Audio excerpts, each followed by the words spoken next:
Hello, I'm Betsy Barbieux, and this is CAM Matters. You'll want to join us today because we are talking with the expert in pools, and her name is Lauren Broom from Space Coast Pool School, and she is joining Suzanne and me today to answer some questions that managers and board members and owners have about their swimming pools. Come join us. Welcome to CAM Matters, Condos, Co-ops, HOAs, and beyond. Betsy Barbieux is an informational leader in Florida on community association living, rights, and obligations. She is an expert on the rights and obligations of owners as well as the association. If you live or are planning to live in the state of Florida, there's a good chance you'll be part of a community association. And by the end of this show, you'll know a little bit more about community associations and why they matter. Well, hello. We're glad that you're here today. Suzanne, Lynn with Betsy Barbieux. And we have a special guest. And we're getting close to pool season. And we've got an expert here talking about some things that we definitely need you to be aware of. We do. We have Lauren Broom from Space Coast Pool School. And she is going to talk with us about some of the basic things that most ordinary people want to know, not necessarily as a pool operator, but as swimmers and parents and managers and board members. So we're going to talk with her and ask her some questions and get her expert opinion on some things. Lauren, welcome. Isn't technology wonderful? We can have you joining us today video-wise. It's good to have you. Yes, it is wonderful. Thank you for having me today. Lauren, let's start with a very beginning and basics statement. I want to make sure the pools that I go to in my community are safe. And, you know, my kids are grown. I don't have to worry about my kids going in with little diapers that are sagging and releasing things that shouldn't be released. That's just right off the bat. Let's just dive right in there. Dive right in. Not gonna have fun. Right in. Oh, golly. Okay. Lauren, what are your thoughts on that? The swim diapers. Yeah. Swim diapers, there's difference in swim diapers versus your regular diapers. So your swim diapers are constructed so that they're made to go into the water and not swell like your regular diapers do. But when people are thinking about diapers, let's just think about everybody that might be wearing a diaper. Okay, now let me just, Suzanne's going to crack up on this. I don't know what you mean. She doesn't know what you just said. Right. And what I hear is it's not the children. It's the seniors. Seniors wearing diapers. Depends type of things. Yeah. Okay. So that it's not, never would have crossed my mind. It's not just children. Okay. It's anybody who might have an accident. Okay. And then Lauren, tell us what happens. What's the immediate thing that we need to do when there is an accident? Fecal accident, or if you have a fecal accident. Fecal accident in the pool, that you want to meet the CDC guidelines. So you would immediately get everybody out of the pool and close the pool down, get your pool operator out to that pool area and have them follow those Centers for Disease Control guidelines for fecal accidents. And they need to follow it pretty strictly. All right. So I understand. I mean, if I hate to get detailed and everything, if it's visible fecal accident, that's one thing. But what about the not visible? What about urine, especially with, coronavirus and things that are going around? That's just as concerning to me. I think you just should not swim. I think you're right. I'm just going to stick to showers and baths. Stick to the shower. Okay. So I'm over worrying. Yes. Okay. So what else do you want to know? I'm not ready to move off of this yet. I don't know. I can't get stuck. I mean, I guess the next thing that comes to mind is as I'm sitting in a pool and I'm looking up at these signs, there's a lot of rules. Let's talk about the pool signs. Yeah, the pool signs are dictated by the jurisdictional building department, according to our statutes. And they moved them. They moved the rules someplace. Okay. Lauren, please tell us, where did they move the pool sign rules? The legislators moved them. The pool rules, actual rule part moved from 64E-9, where we all used to know where to find them, to Florida Building Code 454.1. Okay. So for managers who are listening out there and you've been looking at the Florida Administrative Code and the Florida statutes, and you can't find that list of rules that they used to have, they have moved them to to the state building code 454.1. So that settles that. Thank Okay. you, Lauren, because that has kept me up at night. Let's go back to the diapers. Oh dear. No, I'm just I've moved past it. But seriously, when as a person in the pool looking at the rules, what if you violate them? What is truly the penalty? Like, they're not up there just to be a legal, okay, we're clear. Like, they really need to be followed. They should. Is there a penalty if you don't? I mean, Well, the community might issue a penalty. so glass bottles, Right. kids that consistently run. Well, and again, those are local enforcement. That's not something that the health department or anybody is going to enforce. Okay. But one of the things that I hear arguments about is, what is the pool wet deck? Pool wet deck is defined as 4 feet from the pool edge, from where the water edge is.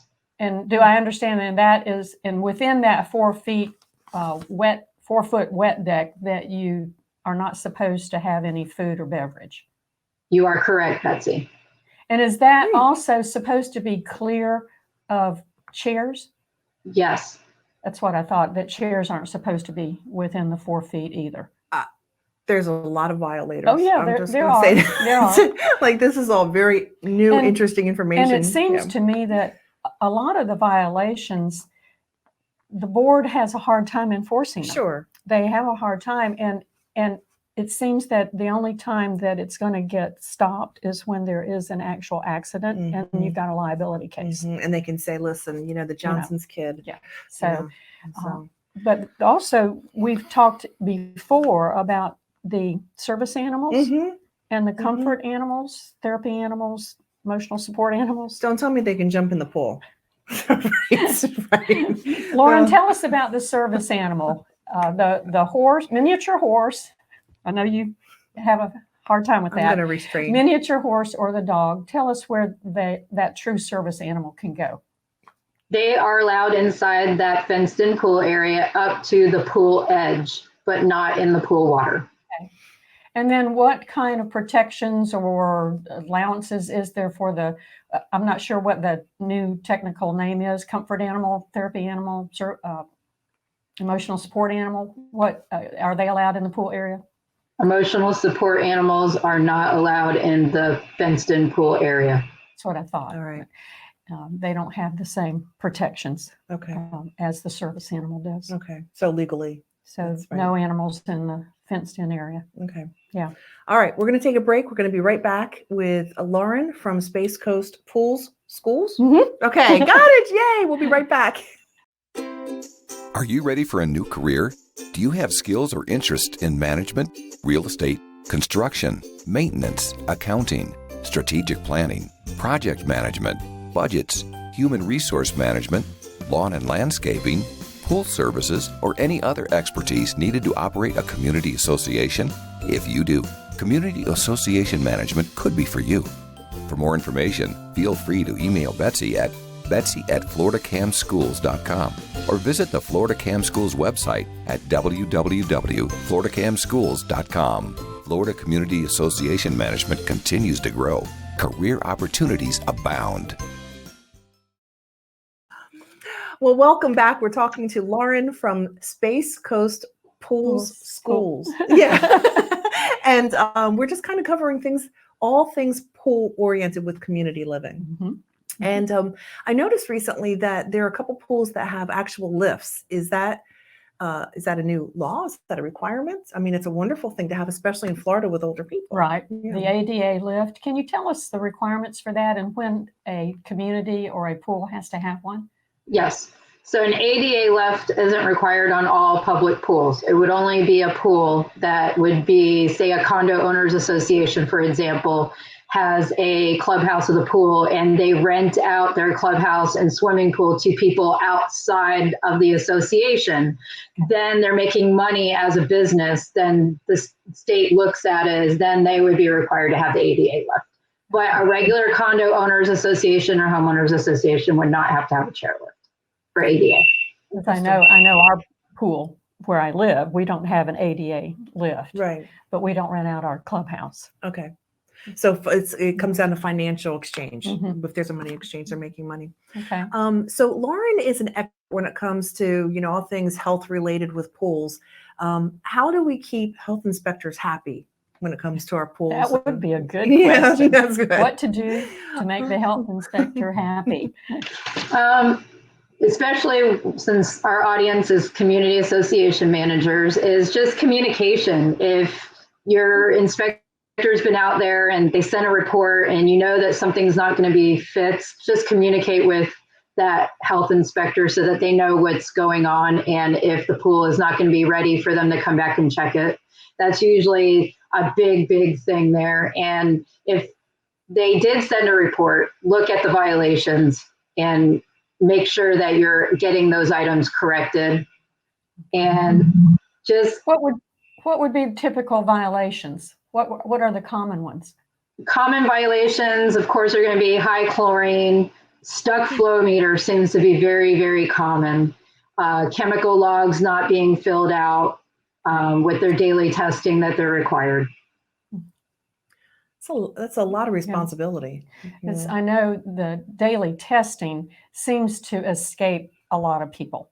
Your pool service company may be contracted 3 days a week, and they'll do the testing those 3 days, but there are 4 other days of the week. Are you required to that test every somebody day? is to test Oh. every day, is my understanding, Lauren. Okay. Is that right? It is required in that state rule for Chapter 6049 that you do daily testing of chlorine and pH. So it's like somebody has to, you see. So it could be me. So the manager or a board member or a volunteer, someone is to be recording those. Is it the pH and the residual chlorine? Is that what they're measuring? Yes. And 7.2 to 7.8. yes, and there is one other requirement that if they have an erosion feeder with the tablets, that they check their cyanuric acid and write it on that chemical log on a weekly basis. Okay. And then I'm just thinking about safety. I more than insurance, but say we have guests that come over and we're not home and the child slips and falls. And I mean, what is the rule for, Usually guests are not allowed at the pool without. Oh, of course. I meant say we're there with the guests at the pool and then I would yeah. never do that. Yeah, you can't just send your guests over to the pool. Oh, I'm glad we touched on that. I'll be right back. No, I'm just kidding.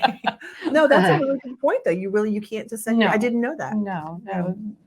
Usually the owners has to accompany the guests. Okay. Yeah. You can't just That's send good to your know. guests over. Just like you can't just send your kids over. Usually there's Really? Well, this is a really good topic today because I'm learning all kinds I think of things. this is another moment. This is like when we were talking about flying the flags. You can't fly anything except right. I'll be right back. Yeah, But there's a lot to learn. Where can you find out the rules? I mean, clearly I'm learning that the rules for the pool are run much deeper than what's posted at the pool area. Yeah, they do. Where do you find But that? now the rules for guests at the pools would be in your community association rules and regulations. Okay. So that would be in your community documents, and I just happen to have those right here.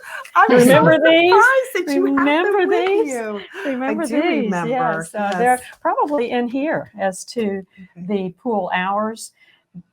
If you need a swipe or a key or something to get in, and how many guests you can have.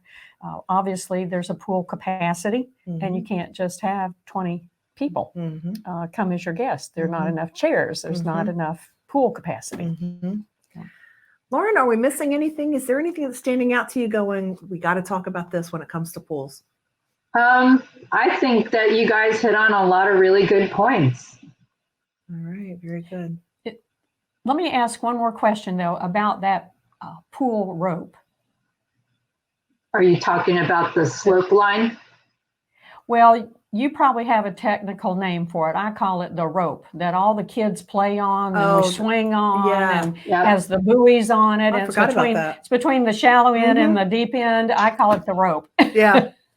That's the slope line, and that's required on any swimming pool 2 feet before their tile break, which is a darker tile line that will indicate when the pool drops very quickly in their depth. So if you Wow. don't have the tile line, then you don't need the rope. Correct. What did you call it? A slope line, Slip line? Slope line? Slip? safety line. Safety line. Okay. That works. Safety That line. I can remember. I can do that better. I can do that better. Great. Well, I guess we can give contact information for Lauren, right? We If can. there's information people want more. Lauren, where can they find you?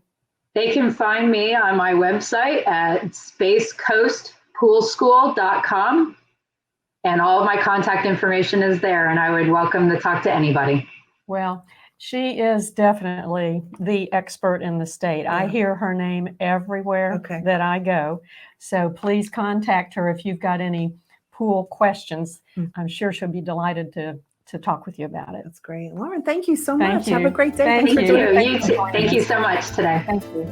Thank you for listening to CAM Matters. Be sure to subscribe so you don't miss any future episodes. For more information, feel free to email Betsy at betsy@floridacamschools.com or visit the Florida Cam Schools website at www.floridacamschools.com.